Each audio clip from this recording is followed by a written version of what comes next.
let's take a look inside the typical American household budget.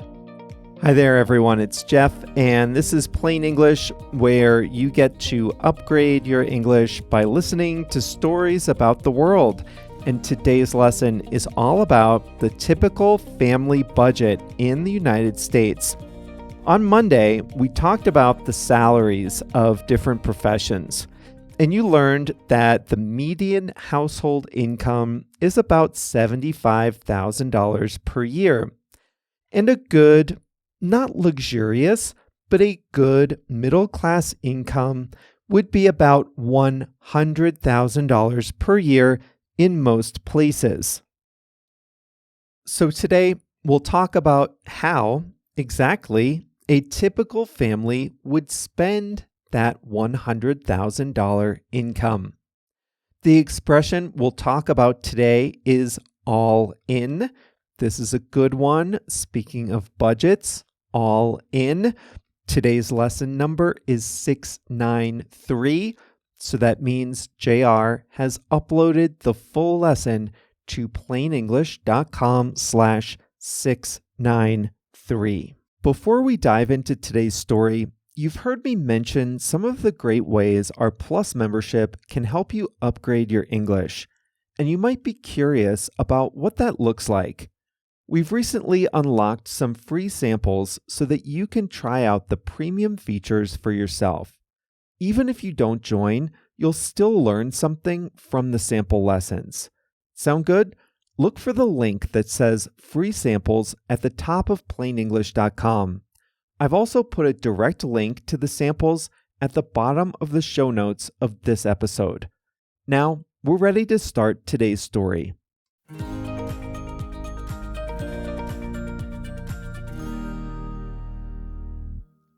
So we're going to talk about budgets today, and before we start, I need to emphasize this is a broad, average budget for a household with a $100,000 per year income.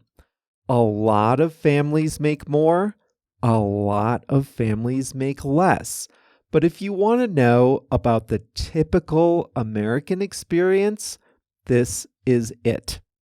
And if you're used to seeing people spend like crazy in the movies, if you're used to seeing how people behave in New York, Washington, the places you go on vacation, well, you might be surprised by the numbers you hear today. Now, before we start, a household that makes $100,000 per year will pay about $18,000 in taxes all in. So a typical household that makes $100,000 per year in salary income will have only about $82,000 per year, or a little under $7,000 per month to spend on everything else. So let's start with the number one expense, housing. Americans spend about 20 to 30% of their incomes on housing. So for a $100,000 a year household, they would spend about $2,000 per month. Now that budget includes a lot more than just mortgage interest or rent. Utilities are things like electricity, natural gas, water, sewer, trash service, things like that. Utilities make up about $300 of that monthly budget. Insurance, maintenance, and repairs are all included in that $2,000 per month too. The number two expense probably won't surprise you either. Transportation. Americans have about 2 vehicles per household, and the typical household spends between $800 and $1,000 per month on transportation. For most families, That means car loans on one or two cars, plus insurance, gas, repairs, tolls, oil changes, inspection fees, and parking. Some people need to pay to park at work. That's a monthly bill. Some bridges and highways have tolls. Again, that has to be factored in. And this category would also include plane tickets for vacations too. Any type of transportation all year long is in this average. So transportation all in, $800 to $1,000 per month. Next up, food. The average household spends about $800 per month on food. That works out to a little less than $200 per week. This includes food at home and food away from home, restaurants and takeout. This one surprises me. Even in lower cost areas, you have to work hard to keep a family's grocery bill under $200 per week. The average American household pays out of pocket for healthcare and health insurance. Typically, and this is not true for everyone, but typically families get health insurance through one person's job, but they still have to pay some of the insurance premiums themselves. And the full cost of doctor's visits and prescriptions isn't always covered. So the average household pays about $400 to $500 per month out of pocket on healthcare, including insurance. Life insurance, pensions, retirement savings, and other savings is another big expense. That, on average, is about $1,500 per month. So this would be for things like insurance and savings, savings for retirement, savings for emergencies, savings for vacations, weddings, college for the kids, things like that. About $1,500 per month. Miscellaneous, that's furniture, cleaning supplies, alcoholic beverages, books, all the little stuff that doesn't fall into one of the big categories, that adds up to about $200 per month. Now, so far, none of this has been fun. I mean, what about tickets to Broadway shows? How about vacations, trips to the Italian Riviera, designer clothes, jewelry, handbags, spa days, tickets to NBA games, bling, all that stuff you see in the movies? The average entertainment expense per month for a household is $250 to $300 per month. So when you come to the US and you visit New York and you pay $30 to get into a museum, $200 for a ticket to a Broadway show, another $75 for a nice dinner, multiplied by 4 members of your family. I know it's expensive for you as a visitor, but listen, that's really expensive for the average American household too. $200 to $300 per month for a family is a couple of streaming services, maybe a trip to the zoo or the movies, a little money for a hobby, swimming lessons for the kids. That's pretty modest. So when you see a lot of spending on TV, just know that's not the average experience. If you have kids, you know they need clothes. And they need clothes at pretty regular intervals too. Kids grow, they get clothes dirty. So the average household spends about $150 per month on clothing and apparel. That includes shoes. Again, not very much. If you have 3 or 4 people in your household, you have to work to keep it under $150 per month. What about vacation?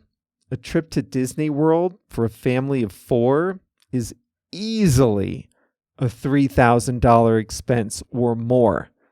Vacation is included in the numbers we already talked about, the transportation category or the savings category. The average American household would do a couple of trips in the car, maybe around holidays. The average family would take 1 or 2 airplane trips a year, but there's not a whole lot of room in a $100,000 a year budget for a lot of big vacations.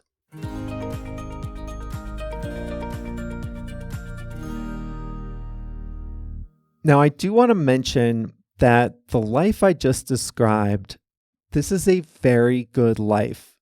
2 cars, a house with a yard, individual bedrooms for the kids, new shoes now and then, doctor visits when you need them. This is a good life. And compared to the lifestyle many, realistically most, people in the world live, this is an absolute dream. And anyone who has had a life like that, myself included, is very, very fortunate. But it does require budgeting. It does require trade-offs. It does require hard choices sometimes. So hopefully this was a good look behind the curtain at the average family's budget.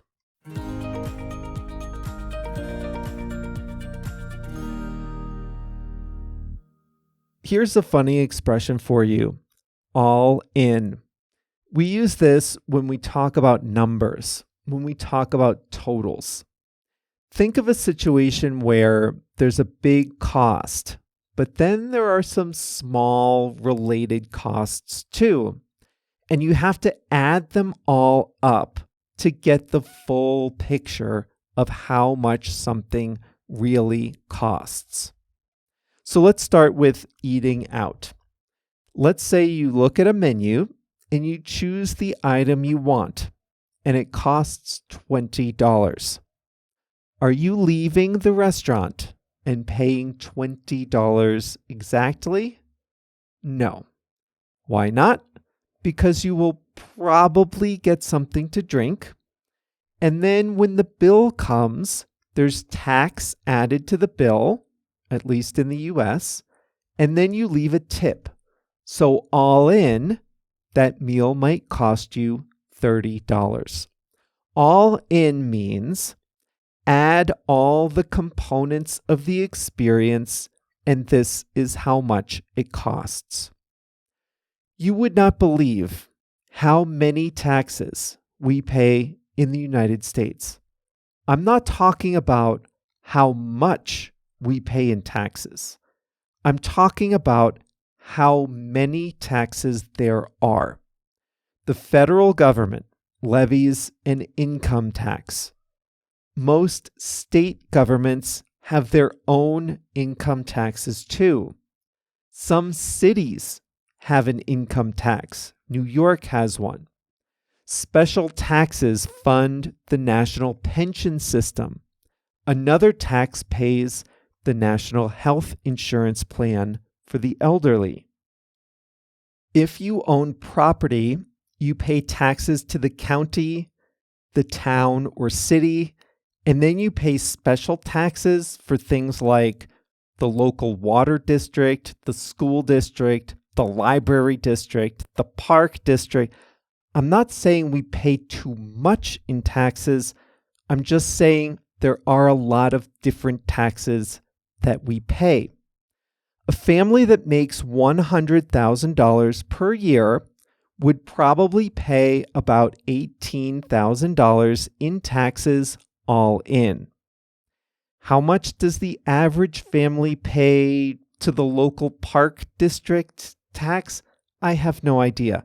Not every county has that tax. It would make your head hurt to calculate the average of every type of tax the typical family pays. But you can say they pay $18,000 all in. That means add it all up. The big ones, like the income tax, the small ones, like the library tax, add it all up, and the total is about $18,000. So they pay $18,000 in taxes all in. Getting your car fixed is stressful. For a long time, I had an old car. It was great, a 1998 Toyota Corolla. I had it until, 2013, I think. It was 15 years old when I sold it. It didn't need many big repairs. It was a great car, but toward the end, I did need to have some work done. So what happens when you get a repair estimate? You go in and they say, well, this is the estimate for the parts. This is the estimate for the labor, plus there's tax. All in, you're looking at $400. That means if you add up all the things you have to pay for in this repair, here's how much you'll pay. Oh, cars. I once had my car towed, the same Corolla. I parked in the wrong spot. They towed the car. Listen to what I had to pay. I had to pay the ticket, right? I parked in an illegal spot. I had to pay a ticket. Next, I had to pay for the tow truck. Talk about adding insult to injury. I had to pay for the service of the city taking my car away. Now, by the time I realized the car was gone, it was after 9 o'clock at night, so I couldn't get the car back that night. Guess what I had to pay the next day? I had to pay a storage fee to keep the car in the tow yard overnight, like it was a hotel. And then I may have let my parking permit lapse, and I had to pay for a new one of those. All in, I don't even want to think about it. That one parking mistake probably cost me $300 all in. Oh man, if I had instead parked in the correct spot, invested that $300 in the stock market, let it grow for 11 years, I could take a European vacation with that money. Such is life. Let it go. All right, that's all for Plain English today. This was lesson number 693. JR has uploaded everything to plainenglish.com/693. By everything, I mean the quiz, the exercises, the translations, transcripts, practice area, slow and fast audio, truly everything. plainenglish.com/693. We'll be back next week. We'll talk about 2 more regions of the U.S. We'll talk about the Midwest, and we'll talk about the South. The Midwest and the South, the Southeast. That's next week on Plain English. See you then.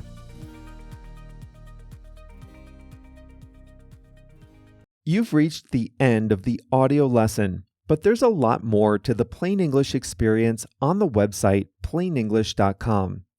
A lot of plainenglish.com is free, but the best tools to help you upgrade your English are part of the Starter and Plus memberships. And if you've ever been curious about what those look like, well, I have good news for you. We've unlocked some free sample lessons that let you try out the Starter and Plus features for yourself. There are 2 easy ways to find the free samples. First, at plainenglish.com, there's a new link at the top of the page that says Free Samples. I've also put a link in the show notes for this episode. In the sample lessons, you can do the exercises, listen to the fast audio, take one of our toolkit workshops, practice your writing, and more. So try it out today. Click the link in the show notes of this episode, or find the link that says Free Samples at the top of plainenglish.com.